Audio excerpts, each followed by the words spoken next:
건강체력평가 지난 시간에 전신지구성 체력을 측정하는 방법에 대해서 설명을 드린 적이 있었습니다. 그래서 여러분 최대 산소 섭취량을 어떻게 측정하는지, 그리고 주관적 운동 강도 RP를 어떻게 측정하는지에 대해서 아마 설명을 드렸던 것 같은데, 자, 이번 시간에는 근력의 측정과 평가에 대해서 한번 설명을 드리겠습니다. 근력의 측정과 평가.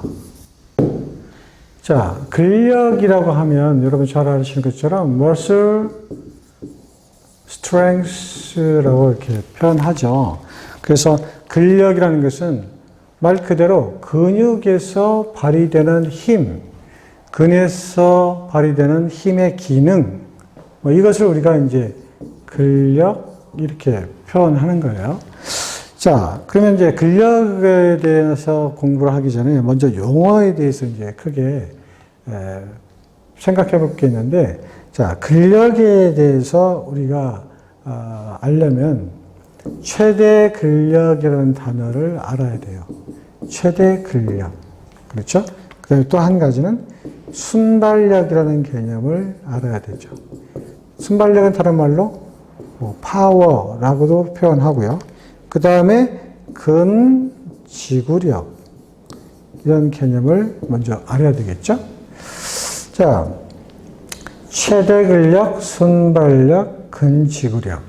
어떻게 보면 이런 그 세 가지 요소가 근력을 측정하거나 근력을 평가하는데 아주 결정적인 그 요인이 되기 때문에 용어에 대한 개념을 하는 거죠. 자, 최대 근력이라는 말은 무슨 말일까요? 말 그대로 최대로 발휘할 수 있는 근육의 힘을 최대 근력이라고 하는데, 여러분 잘 아시는 RM이라는 개념을 여러분 잘 아실 거예요. RM. RM은 뭐의 약자냐면 Repetition Maximum. 그죠? 그러니까 최대한 뭐예요? 반복이죠. 최대 반복. 그래서 최대 근력을 어떻게 측정하냐면 최대로 반복할 수 있는 횟수로 표현하는 거예요. 그러면 최대 근력이라는 것은 반복 횟수가 10번. 이건 최대 근력이 아니죠. 그럼 최대 근력이라는 것은 반복 횟수가 한 번이죠. 한 번. 그러니까 한 번 무게를 들어 올릴 수 있는 힘. 한 번 무게를 이동시킬 수 있는 힘, 이런 것들을 우리가 보통 최대 근력이다라고 표현하고, 그 최대 근력은 뭐에 의해서 결정하냐면 RM이라고 하는 걸로 결정을 한다는 거죠. 자, 그 다음에 이제 순발력이라는 용어, 파워라고 표현되는 건데, 순발력이라는 것은 뭐죠? 아주 그 짧은 시간에 발휘되는 힘을 우리가 보통 순발력이라고 하는 거죠. 그래서 순발력은 무엇과 무엇이 합쳐진 거냐면 힘과 속도가 결합되어 있는 거예요. 그러니까 아주 짧은 시간에 최대로 강한 힘을 발휘하는 것을 순발력이라고 표현하는 거죠. 그래서 보통 순발력을 측정할 때는 어떤 방법을 쓰냐면 여러분 그 서전트 점프라는 거 아시죠? 서전트라는 사람이 개발된 방법인데 높이 뛰기 하는 거죠. 그렇죠? 높이 뛰는 거. 그걸 서전트라고 하고, 그 외에도 제자리 멀리 뛰기도 순발력을 측정하는 방법 중에 하나예요. 그렇죠? 자, 그 다음에 근지구력이라는 거 여러분 다 아시죠? 자, 근지구력이라는 거 뭐예요? 지구력이라는 것은 오래 버티는 힘을 얘기하는 거죠. 그래서 근육에서 힘을 발휘하는데 그 발휘된 힘을 오랫동안 지속할 수 있는 능력, 오랫동안 지속할 수 있는 힘, 이런 것들을 우리가 보통 근지구력이라고 하는 거죠. 그래서 근지구력을 주로 측정하는 것은 뭐예요? 잇몸 일으키기 같은 것도 할 수가 있고, 그렇죠? 그 다음에 팔굽혀펴기, 이런 것들도 지구력을 측정하는 검사 방법이고, 쪼그려 앉았다 일어서기, 이런 것도 근지구력을 평가하는 그런 항목이라고 얘기할 수 있겠네요. 그래서 이 세 가지의 용어를 좀 기억해 두시는 것이 근력을 이해하는 데 도움이 될 것 같습니다. 자, 그러면 우리가 이제 근력을 측정하는 건데, 근력을 측정하는 근력을 측정하는 그 목적은 과연 뭘까? 자, 이런 말이 있어요. 노화는 다리에서부터 온다. 이런 말이 있어요. 노화는 다리에서부터 온다. 자, 이 말이 무슨 말이냐면, 늙었다, 늙지 않았다, 나이 들었다, 나이 들지 않았다. 그런 거 보면 되게 뭐에서 표현하냐면 걸음걸이에서 많이 표현돼요. 그렇죠? 그래서 걸음걸이가 과연 빠르고 똑바르냐에 따라서 저 사람은 아직도 건강하다, 짱짱하다 이렇게 표현할 수 있는 거지만 되게 더 노인이 될수록 걸음걸이가 어떻게 되죠? 느리게 되죠. 어린아이일수록 걸음걸이가 빨리 되는 거잖아요. 그러니까 결국 이게 무슨 말이냐면 내가 자세를 유지하는 하지 근력이 떨어지게 되면 결국 노화가 촉진될 수 있다. 그런 얘기거든요. 그래서 근력은 건강을 가름할 수 있는 척도가 될 수 있다. 그렇죠? 그리고 이건 뭐하고 연결되어 있다?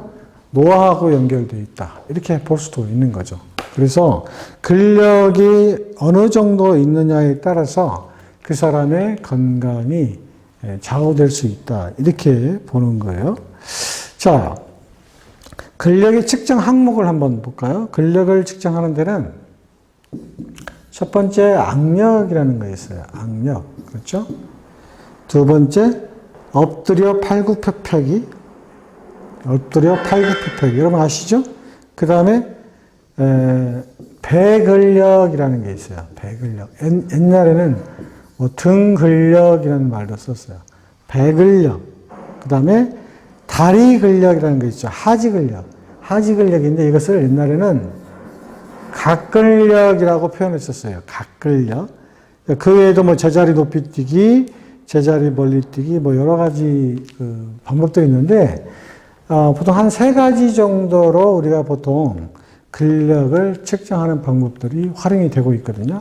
그래서 이 세 가지를 위주로 해서 한번 설명을 드리도록 하겠습니다. 자, 가장 먼저 설명을 드릴 것이 악력이라고 표현하죠. 악력. 악력은 그립, strength 이렇게 표현하는 거예요. 우리 어렸을 때 그 악력 검사 여러분 많이 하셨죠? 젊었을 때, 중고등학교 때. 그래서 이렇게 둥그런 그 기계에 여기 이렇게 잡아당길 수 있는 이 바가 있어가지고 눈금이 이제 이렇게 있는 거죠. 눈금이. 그렇죠? 그래서 여기서 선 자세에서 팔을 반드시 뻗은 상태에서 그 악력계를 이렇게 당기면 바늘이 이렇게 움직이면서 측정이 됐던. 여러분 다 기억하실 거예요. 이걸 뭐라고 하냐면 악력계라고 표현해요. 악력계. 그래서 예전에 이제 사용했던 이런 악력계를 이제 스매들리식 악력계라고 표현해요. 스매들리식 악력계. 악력계 이제 그 이름인데 이 스매들리식 악력계를 가지고 이제 측정을 하는 거죠. 그래서 측정 자세는 반드시 선 자세에서 움직이지 않고 한 2회 정도 반복해서 측정을 하고 왼손 오른손 번갈아 가면서 하는 것이 아니라 가장 힘이 강한 쪽에서 한 2회 정도 시간이 있으면 3회 정도도 측정을 해서 보통 평균을 기록해서 악력을 측정하는 방법이에요. 그래서 연령대에 따라서 그 기준표에 의해서 악력이 세다, 약하다, 뭐 이렇게 판단하는 거죠.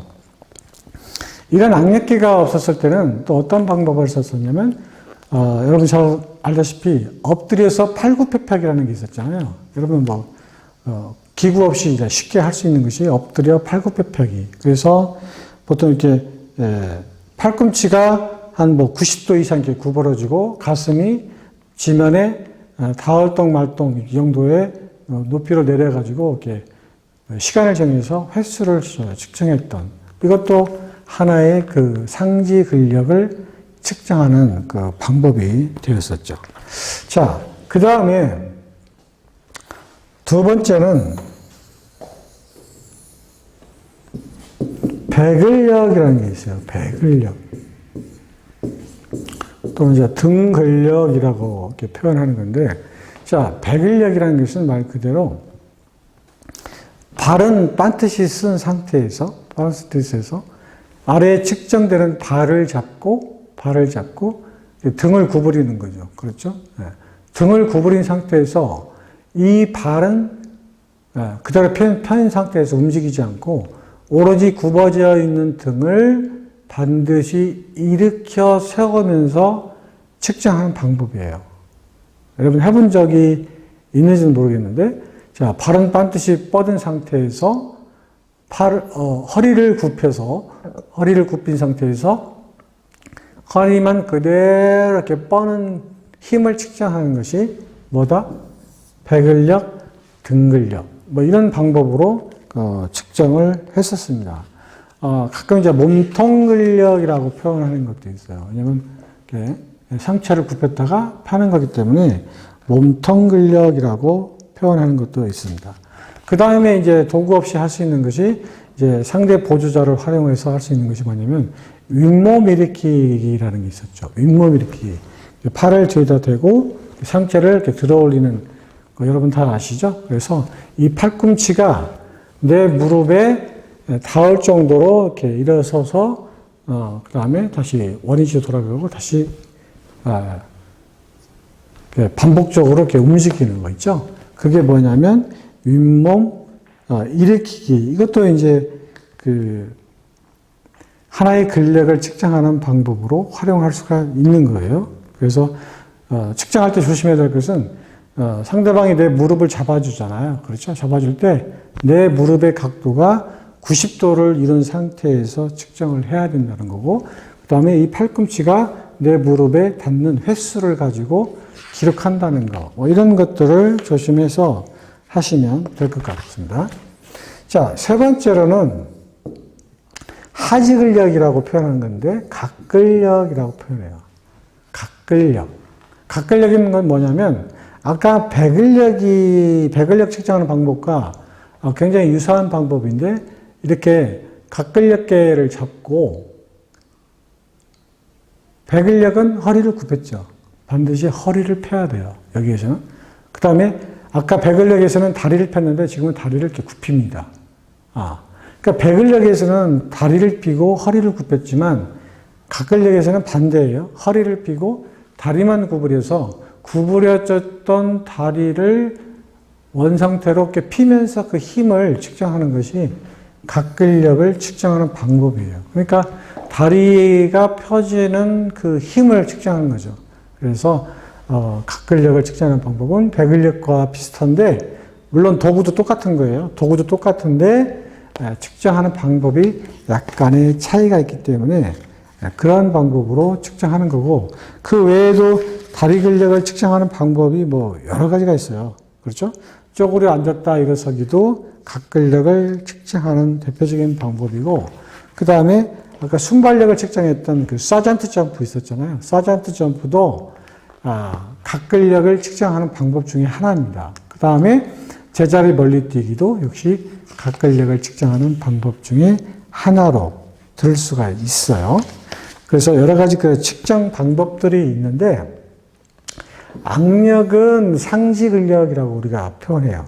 자, 다시 표현해보면 악력은 상지 근력을 측정한다. 이렇게 표현하면 되고, 배근력은 몸통 근력을 측정한다. 라고 생각하면 되고, 각근력은 하지 근력을 측정한다. 라고 생각하면 되죠. 그러니까 상체와 몸통과 그 다음에 하체의 근력을 하나하나 이렇게 대표적으로 구분해서 측정하게 되는 건데, 우리가 일반적으로 악력만 가지고 측정해서 우리가 근력이다. 또는 뭐 각근력만 측정해서 보통 우리가 근력이다. 이렇게 표현하는 것은 조금 잘못된 표현이에요. 그래서 물론 인체가 어디는 세고 어디는 약해지고 이렇진 않죠. 되게 이제 나이가 들수록 전체적인 이제 근력이 떨어지다 보니까 전체적으로 쇠퇴하는 것은 맞지만 보다 정확한 근력을 측정하려면 최소한 이 세 부위 정도를 측정을 해서 근력을 평가하는 것이 바른 방법이다. 이렇게 생각하시면 될 것 같습니다. 자, 오늘은 근력을 측정하고 평가하는 방법에 대해서 여러분에게 설명을 드렸습니다. 다음 시간에 다시 뵙도록 할게요.